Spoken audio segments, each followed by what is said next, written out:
Well, save America, kill inflation. So this month January, import prices up 11%, wholesale prices up 10%, and consumer prices up 7.5%, and every one of them is still rising.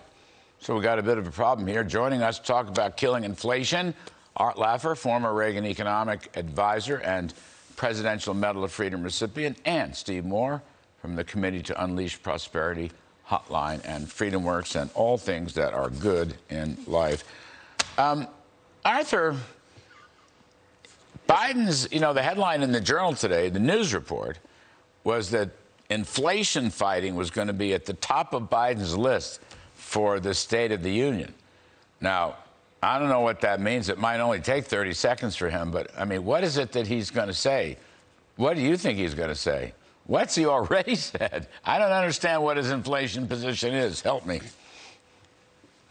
I don't understand it either, Larry, but let me just say that when you look at these inflation numbers, they're not going to stop anytime soon. You know, the month that just dropped off in the producer price index was the highest month in ages back 12 months ago. So that's why there was a very slight dip in the producer price index. But if you look at the monthly numbers that make up the total number, this inflation series, these numbers are going to keep on rising for quite some time.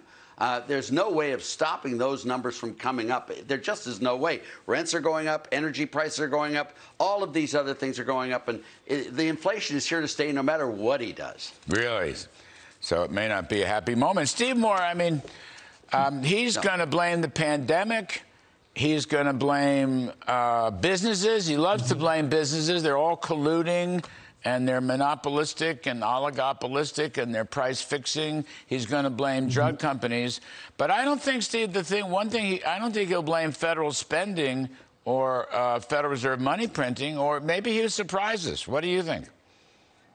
Well, I want to go back to a year ago, Larry, when Donald Trump left office and you left the chairmanship of the National Economic Council. The inflation rate back then was about 1.6, 1.7%. So think about that. In 1 year's time, we've gone from, let's put it even at 2%, from 2% inflation to 9 or 10%. I mean, that is a dreadful performance. Now, the Biden people say this is a result of the supply chain problems, and they're partly right. There are big supply chain problems in the economy right now, and a lot of those are a result of government policy. I mean, I thought Pete Buttigieg was on the job. I thought he was going to solve these supply chain problems. They seem to be getting worse. They also believe, Larry, that they believe in this old-fashioned Phillips curve idea that if you have more economic growth, that causes inflation. But Art Laffer and Ronald Reagan proved that wrong in the 80s when we had rapid growth and rapid declining inflation. So I don't quite understand what their position is, but I guarantee you this: if you spend another $3 or $4 or $5 trillion, you're going to have more inflation, not less. Well, it got another $30 billion in COVID money. We desperately need another $30 billion in COVID money because, according to Maya Guinness and the Committee for Responsible Budget, there's $800 billion of relief packages that have yet to be spent.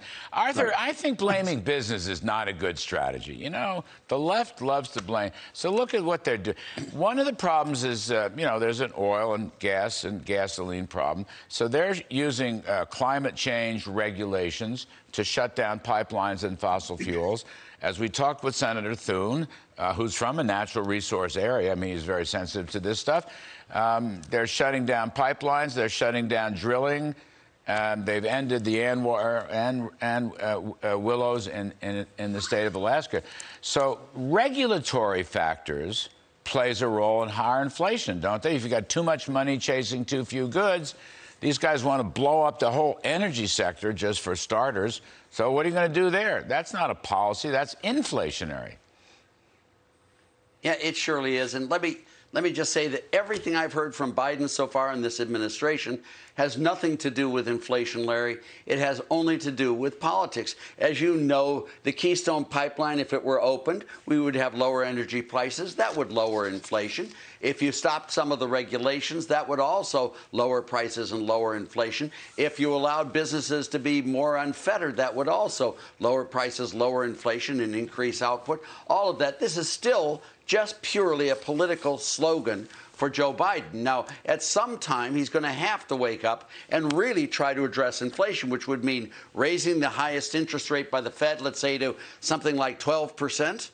Just the way Volcker did in 1979, 80, 81. It would require tightening the monetary base, as you have suggested lots and lots. It would require mandatory work requirements for welfare payments. That would increase the supply. All of these, and tax cuts. That's how you stop inflation. He's mentioned not one of those things, Larry, not one. Make the Trump tax cuts permanent. Hey, Steve Moore, you know, speaking of government spending, which the Bidens never do, but speaking of excessive, rampant, crazy government spending, did you know that the Republican amendment was from one of the Indiana senators for a balance? Pardon? Yeah, Rick Braun. Yeah, Braun's amendment for a balanced budget damn near passed. It was very close. I mean, and he was saying, you know, we're not even going to have these pay-go exclusions. Now, we talked about this last night with Russ Vought and Mick Mulvaney, two former OMB directors. I served a prison term in OMB many years ago. Actually, you were, I think, a prison term in OMB at the tail end of Reagan. But my point is, yeah, that's right. You know, pause spending, to use Phil Graham's phrase, freeze spending, use the old Graham-Rudman sequester across the board, cut penalties. You know, you could do that. You could grow the economy with lower taxes and regulations, as per Arthur, and at the same time, stop this top-line spending explosion and put penalties in. I mean, the balanced budget thing only lost by a couple of votes, Steve Moore. That's amazing. I think we have to dig into that. There's an opening there. So, yeah. So you guys know that the last time we balanced the budget, there was a Democrat in the presidency, right, Arthur? And that was Bill Clinton. And Bill Clinton actually, once the Republicans took back Congress, he became pretty fiscally conservative. So how did we balance the budget? Two things, as I recall. Number one, we did put under Newt Gingrich and people like Phil Graham, we put in those spending controls that you're talking about, Larry. And then we had this explosion of growth in the economy.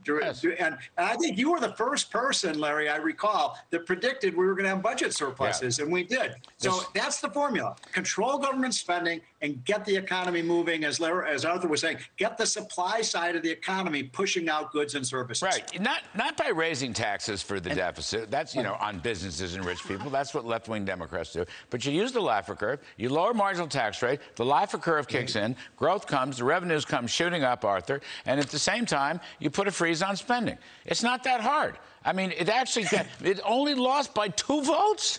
I mean, I don't know. That's kind of very cool, if you ask me. Arthur, are you for a balanced budget? It's a big switch in politics. I don't think I've ever asked you directly. Are you for a balanced budget?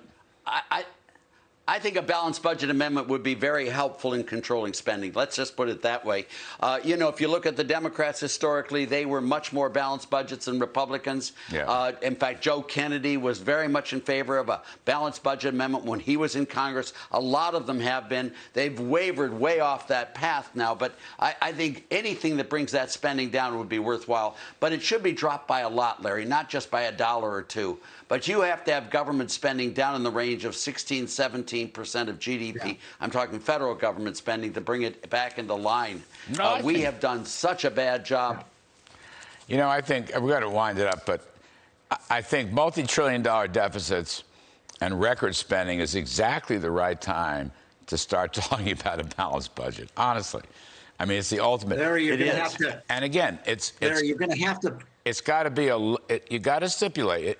It's, you know, the deficit is just a piece of arithmetic. It's got to be low taxes and regulations, and then a spending freeze with penalties. And when you're drunk is when you decide to go on the wagon. Yes, it's like when you're drunk, you got to decide to go on the wagon. That's what it was. It's time for Congress to go to a fiscal AA meeting. Okay, now is the moment to go on a fiscal AA meeting. Let me just make one point. Larry, you're going to have to convince the Republicans. Yeah, I know. Because the Republicans voted for a lot of this spending too. So it's not just the Democrats. You got to get both parties. The Republicans just voted for that $300 billion corporate welfare bill. So thank you for that. Got to get your Republican friends on board. Fiscal Alcoholics Anonymous. I know a thing or two about that. Art Laffer and Steve Moore. That's what it is, Larry. Thank you, fellas. You're terrific.